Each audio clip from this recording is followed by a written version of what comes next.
This Crystal Congress, he and his wife, Dee Dee. So we just have so much appreciation.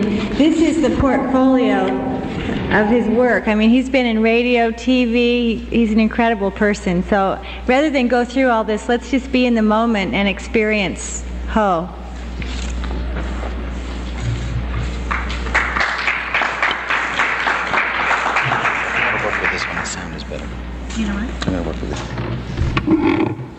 Good afternoon. Before I begin, I want to take one moment. Dee Dee, if you'll just wave to the crowd. This is Dee Dee in the back, and the truth of the matter is that she is the one from Heidi Ho who really did all the promotion in Southern California. You know, it's very simple for me to get on a radio show like Bill Jenkins or Serge King's show and talk for 30 minutes or a couple of hours about this conference, because I thought this is probably the most important thing that has happened in the crystal world in a very long time. But Dee Dee is the one who went out to all the different centers, spent days in the car getting that information out so people in Southern California would know. It was really not me at all, it was her. And I wanted to take a moment to acknowledge her.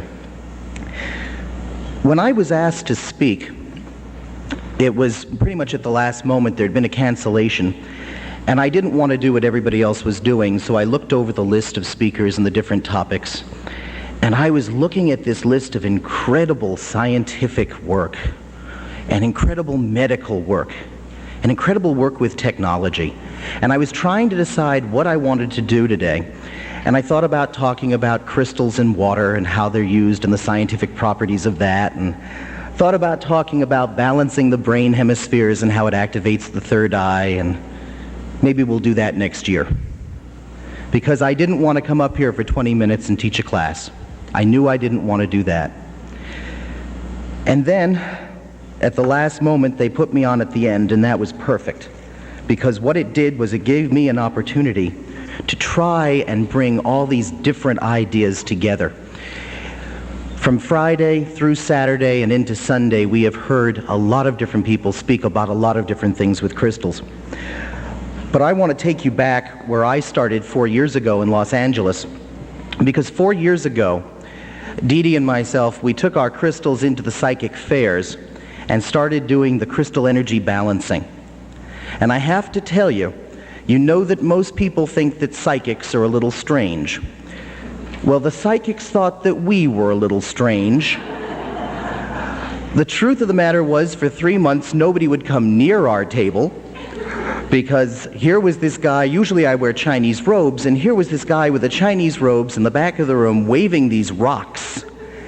And they just knew that we were strange. In essence, we became the leper's leper.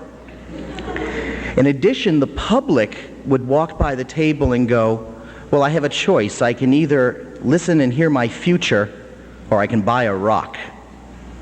And they weren't going to buy a rock.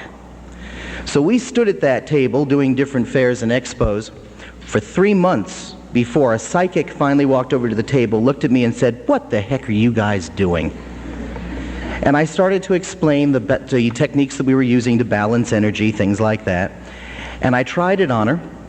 And she went back, did her readings. At the end of the day, she came back to me and said, I will never do another psychic fair unless you balance me.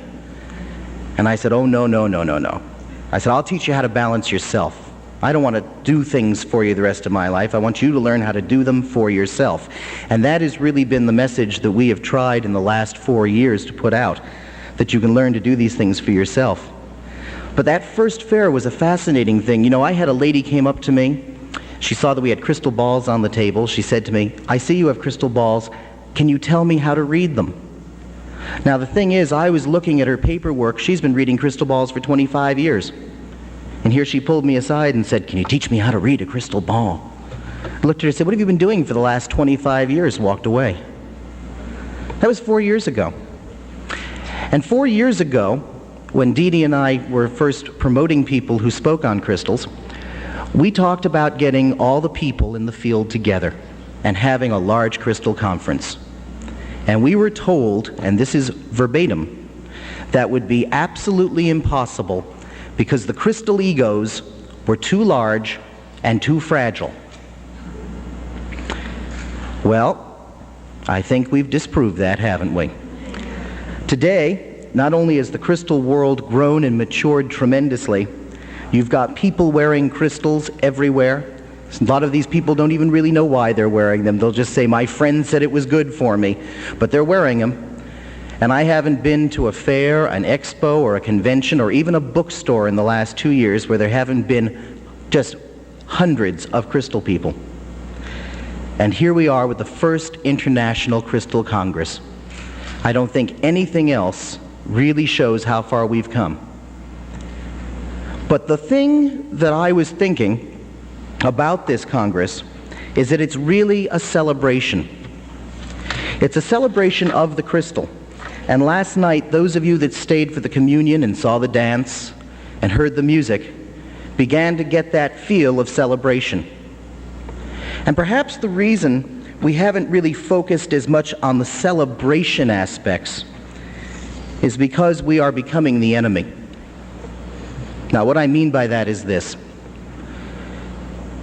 From the very beginning, we have had to fight the scientists and the members of the American Medical Association, the members of the establishment, who said that what we were doing was crazy, there was no validity to it.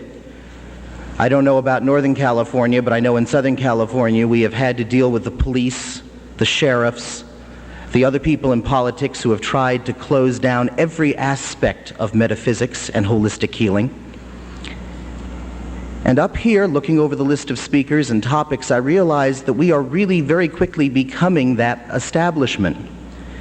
The things that we've talked about, for the most part, have dealt with the science and the medical values of quartz and how to use quartz as a tool.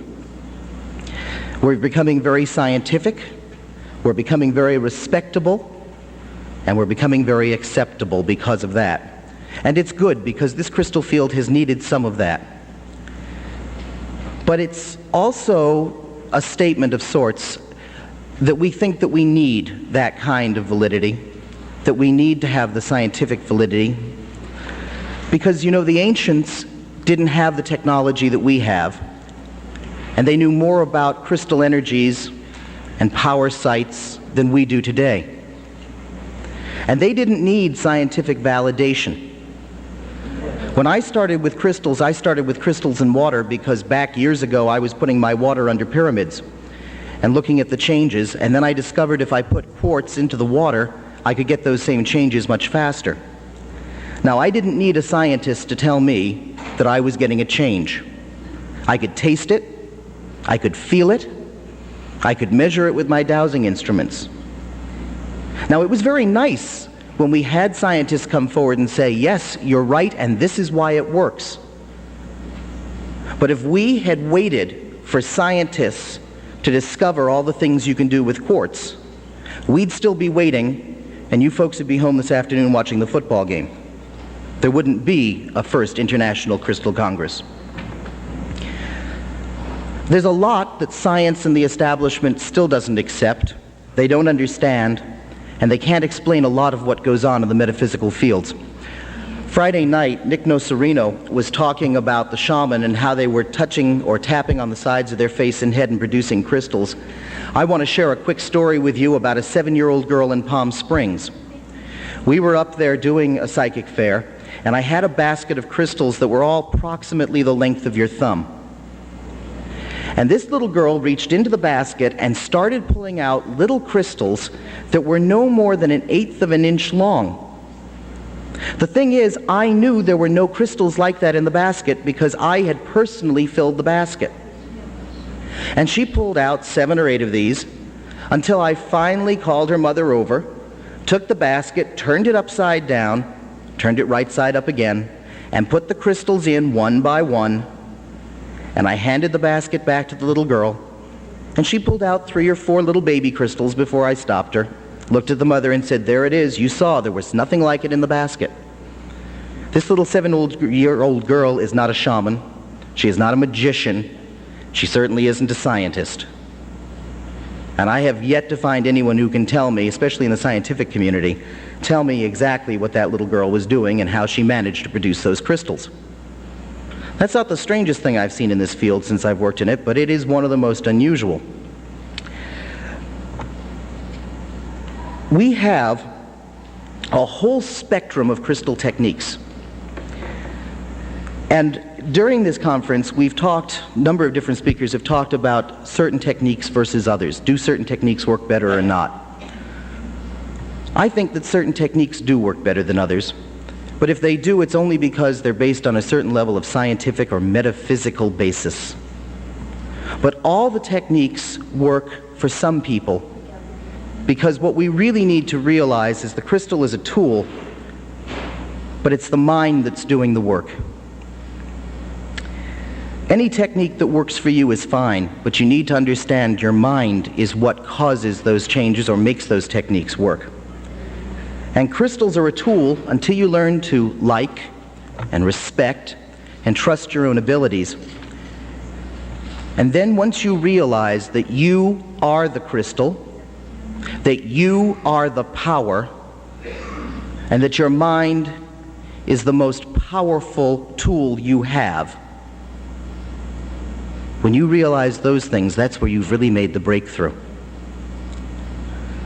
Now, there are so many different uses of quartz, and we in this convention have barely begun to scratch the surface.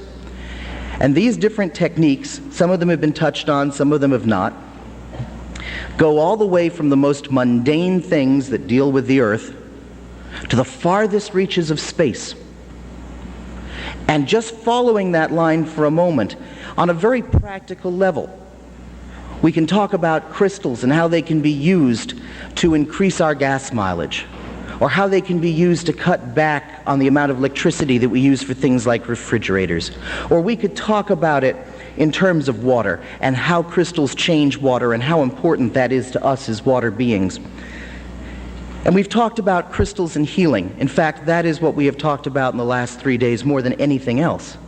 Physical balance, and that's very important. But there are other things too. What about emotional balance? What about balancing the emotional body? We're talking about the kind of emotional things that range from the kind of programming we had as children from our parents and from our peers, all the way to the most extreme cases of people working with quartz to help veterans and rape victims and child abuse victims.